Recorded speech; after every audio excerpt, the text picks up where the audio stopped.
ബാലകൃഷ്ണന്റെ മകൻ ബിനീഷ് കോടിയേരി ഉമ്മൻചാണ്ടിയുടെ 1ാം വാർഷിക ദിനത്തിൽ പുതുപ്പള്ളിയിലെത്തി ഉമ്മൻചാണ്ടിയുടെ കല്ലറയിൽ പ്രാർത്ഥിച്ചതും പിന്നീട് മാധ്യമങ്ങളുടെ മുന്നിലെത്തിയതും ഒക്കെ വലിയ വാർത്തയായിരുന്നു.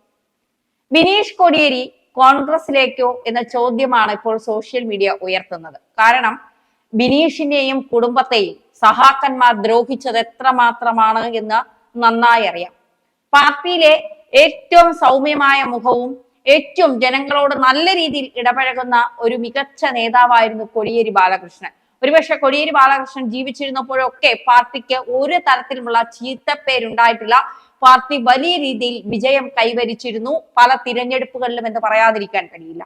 പക്ഷേ കോടിയേരി ബാലകൃഷ്ണന്റെ മരണശേഷം പാർട്ടി നിലം പൊത്തുന്ന രീതിയിലേക്കാണ് പോയത്. പാർട്ടി സെക്രട്ടറിയായ ഗോവിന്ദൻ മാസ്റ്റർ കൊണ്ട് ഒരു പ്രയോജനവുമില്ല. പിണറായി തുള്ളാൻ പറയുമ്പോൾ തുള്ളുന്ന വെറും ഒരു കളിപ്പാവ മാത്രമാണ് ഗോവിന്ദൻ മാസ്റ്റർ എന്ന് എല്ലാവർക്കും അറിയാം. പാർട്ടി സെക്രട്ടറി എന്ന് പറയുന്നത് CPM-നെ സംബന്ധിച്ചോളം മുഖ്യമന്ത്രിയേക്കാൾ മുകളിലാണ്. പക്ഷേ ഇവിടെ ഏകാധിപതിയായ പിണറായി പറയുന്നതിനപ്പുറം ഒന്നും സഹാക്കന്മാർക്കില്ല എന്നുള്ളതാണ് യാഥാർത്ഥ്യം. കോടിയേരി ബാലകൃഷ്ണന്റെ മക്കൾ ജയിലിലായപ്പോൾ പാർട്ടി ഒരു തരത്തിലും അവരെ സപ്പോർട്ട് ചെയ്യുകയോ അവർക്ക് സഹായം ചെയ്യുകയോ ചെയ്തില്ല. അത് കോടിയേരി ബാലകൃഷ്ണന്റെ ഭാര്യയായ വിനോദിനി ബാലകൃഷ്ണനും നന്നായിട്ട് അറിയാം.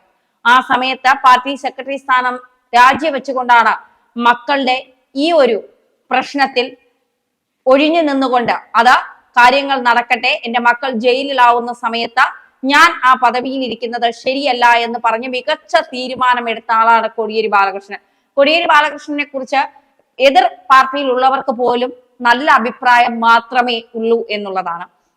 പാർട്ടി വേറെ കുടുംബം വേറെ എന്ന് പറഞ്ഞുകൊണ്ട് മക്കളുടെ കാര്യത്തിൽ അത് കേസും കാര്യങ്ങളും അവർ തന്നെ നോക്കട്ടെ എന്ന് പറഞ്ഞുകൊണ്ട് ഏറ്റവും നല്ല മാതൃക കാണിച്ച ആളാണ് കോടിയേരി ബാലകൃഷ്ണൻ. എന്നാൽ പിണറായിയുടെ മകൾ ലോകം മുഴുവൻ അഴിമതി നടത്തിയെന്നും മാസപ്പടി കൈപ്പറ്റിയെന്നും വിവിധ ബാങ്കുകളിൽ കള്ളപ്പണമുണ്ട് എന്നൊക്കെയുള്ള വിവരങ്ങൾ ഞാത്തി കോഴനാടനും PC ജോർജിന്റെ മകനായ ഷോൺ ജോർജും പുറത്തുവിട്ടിട്ട് ജനങ്ങളുടെ നികുതി പണം ഉപയോഗിച്ചുകൊണ്ട് തന്നെ വീണയെ രക്ഷിച്ചെടുക്കാൻ വക്കീലിനെ വെച്ച് ലക്ഷങ്ങൾ ചിലവാക്കുകയാണ് പിണറായി പാർട്ടിയും ചെയ്തത്.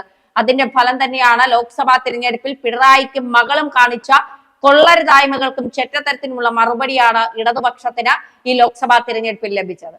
എന്തായാലും ഈ ചാണ്ടി ഉമ്മനുമായി വളരെ അടുപ്പം വച്ചു പുലർത്തുന്ന ആളാണ് ബിനീഷ് കോടിയേരി. അതുകൊണ്ട് തന്നെ പാർട്ടിയിൽ നിന്ന് തങ്ങൾക്ക് ഒരു തരത്തിലുമുള്ള, പ്രത്യേകിച്ച് കോടിയേരി ബാലകൃഷ്ണന്റെ മൃതദേഹം പൊതുദർശനത്തിനായി തിരുവനന്തപുരത്ത് വയ്ക്കണമെന്നുള്ള കുടുംബത്തിന്റെ ആവശ്യം പോലും നിരാകരിച്ചുകൊണ്ടാണ് പിണറായി സ്വന്തം തീരുമാനം എടുത്തത്. അതിൽ വലിയ അമർഷം വിനോദിനി ബാലകൃഷ്ണനും കോടിയേരി ബാലകൃഷ്ണന്റെ മക്കൾക്കും കോടിയേരിയെ സ്നേഹിക്കുന്ന എല്ലാവർക്കുമുണ്ട്.